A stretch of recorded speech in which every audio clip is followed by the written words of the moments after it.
You've heard of open source software, but what about open source shoes?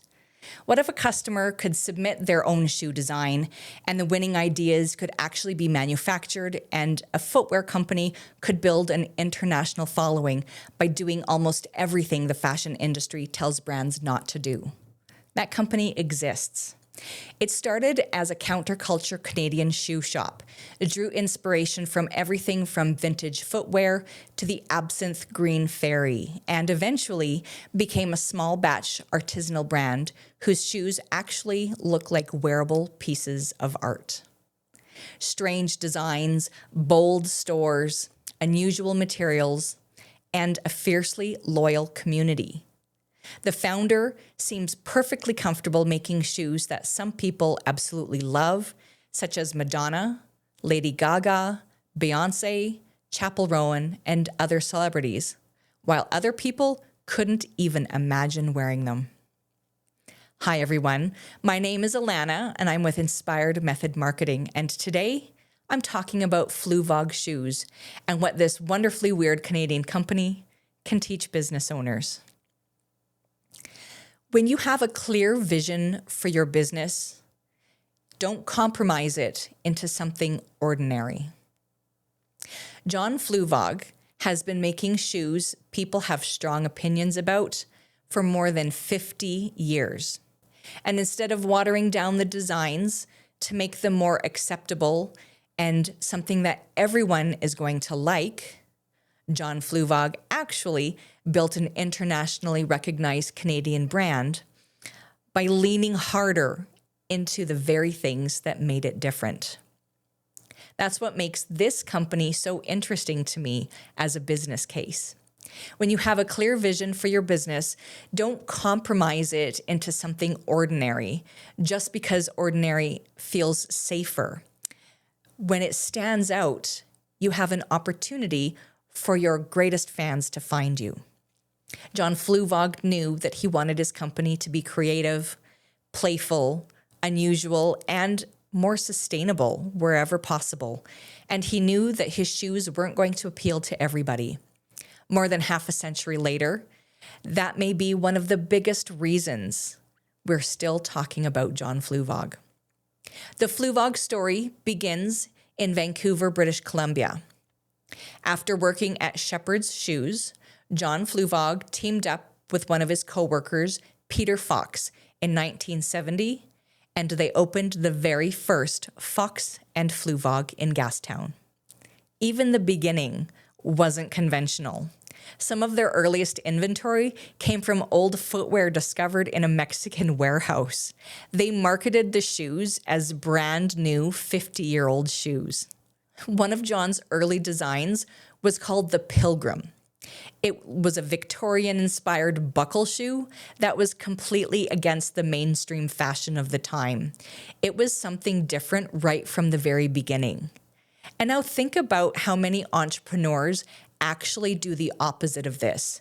They start a business because they have an idea or a passion for something, and they have a certain way that they want the business to feel or how they want it to run. They know exactly what types of customers they want. They have high standards and strong opinions of exactly how they want things done and who they want to serve. And then these businesses open up their doors and slowly they start sanding all of those interesting edges off. They might see that a competitor is offering something, so they should offer the same thing too, so that they can capture that market. And then a customer complains about the price, so the business lowers the price. Someone says that they don't like the branding or they don't understand it, so they make it safer. Their marketing becomes more generic, more like everybody else.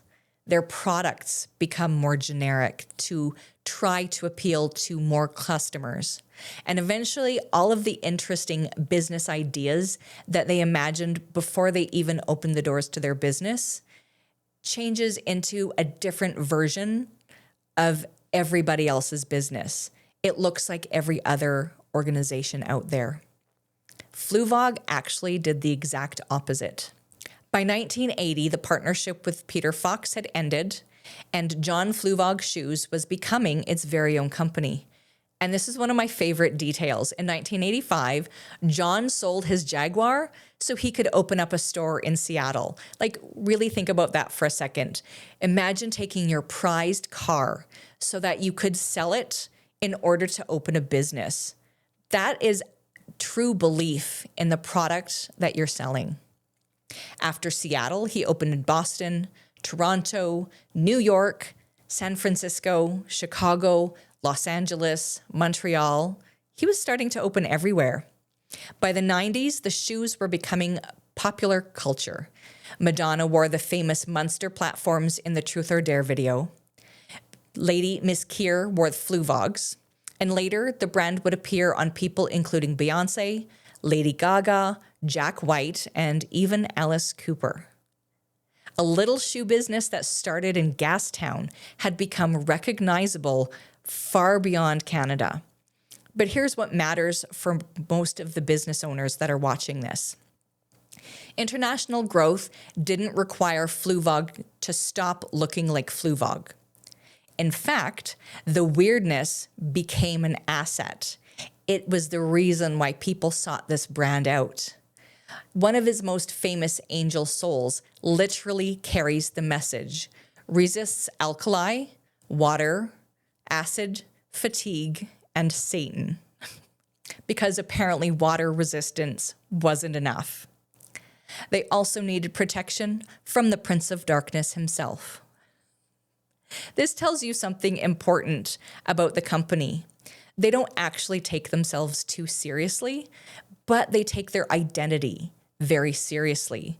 They are deliberately counterculture, and that's the appeal.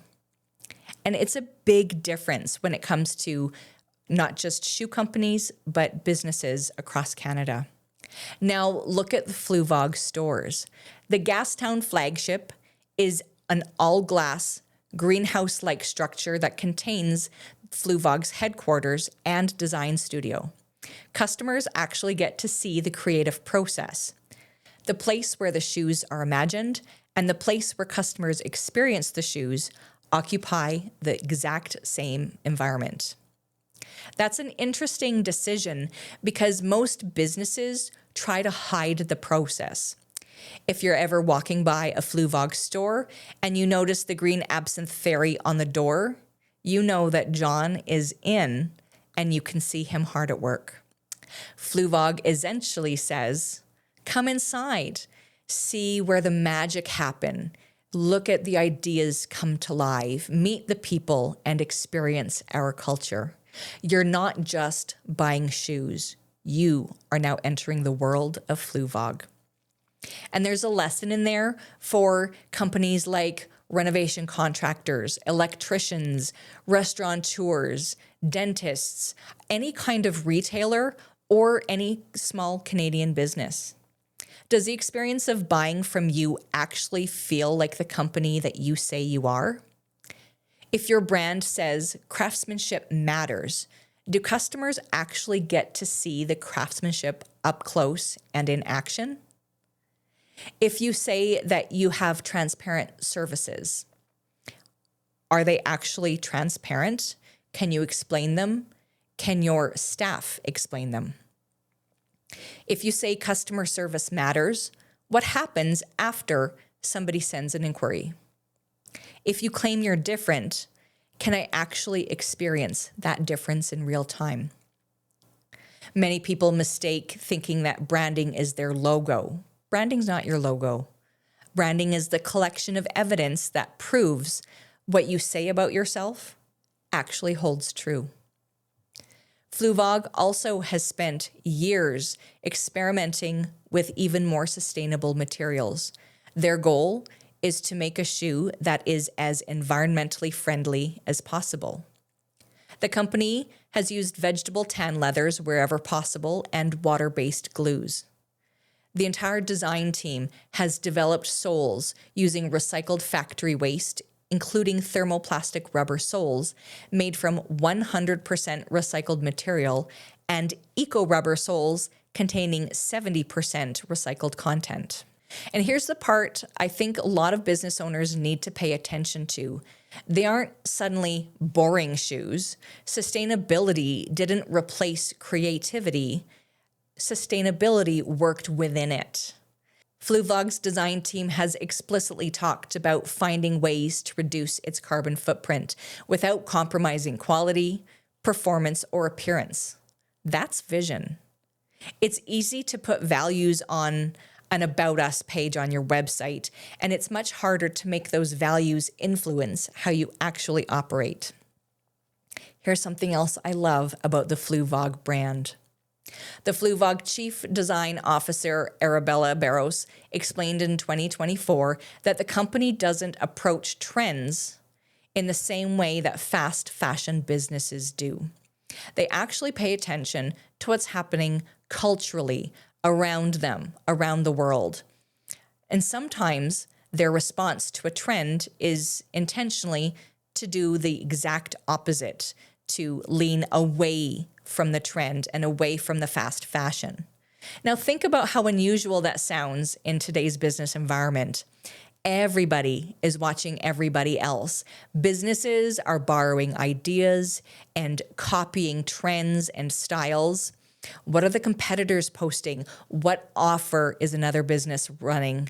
What does their website say? What AI tools are they using? What funnel are they using for their marketing? And what promotion are they running? And while yes, a business does need to understand the market and understand what the competitors are doing, Fluevog understands, but they understand that what's happening around them doesn't mean surrendering your identity to do the exact same thing. The design team talks at length about marketing conscious choices, about whether a trend actually belongs in the Fluevog world or not. That's a really important distinction. You can evolve a business without becoming somebody else, without compromising your design or your ideas. Fluevogs created Fluevoggers, and they created Fluvogologists. They created the Flumunity, play on community. They have an event called Flumunity Fest. They actually have an official marketplace where people buy and sell pre-owned Fluevogs. And they've run programs where customers can submit footwear ideas. They call it open source shoes. There's something that's really unique about a company that creates a vocabulary around their brand that sounds like its own strange little country. And people love it. Imagine buying a pair of shoes and being able to say that you're part of a Flumunity. Teen Vogue recently explored the world of Fluvog collectors and found customers whose relationship with the company actually goes far beyond buying shoes. One collector featured in the story went from visiting a store without purchasing anything to eventually owning dozens of pairs and working for the company. Most people, after buying their first Fluvog, can't have just one and become a collector of sorts. Others grew up watching their mothers wear Fluvogs and then later became customers and then employees themselves.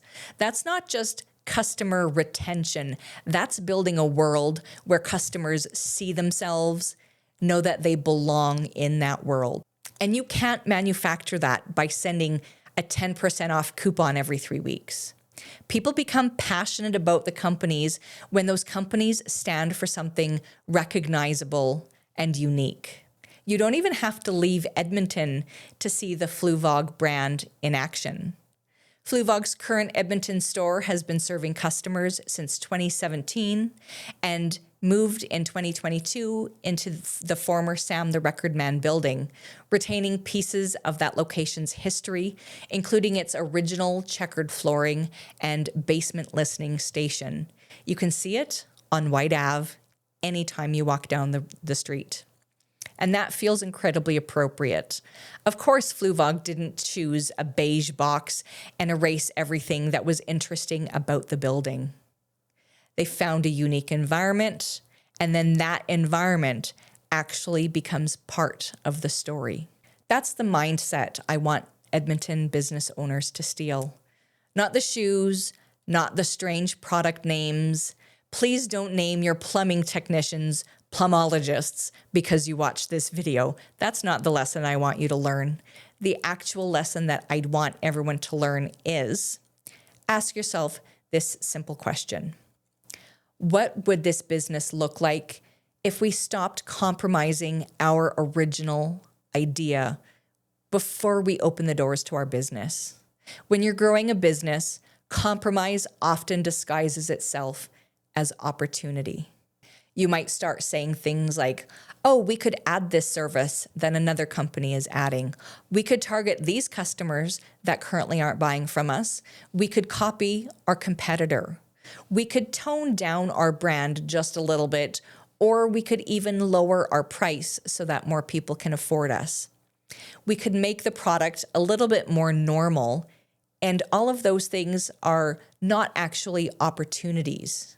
Your goal is not actually to appeal to everybody.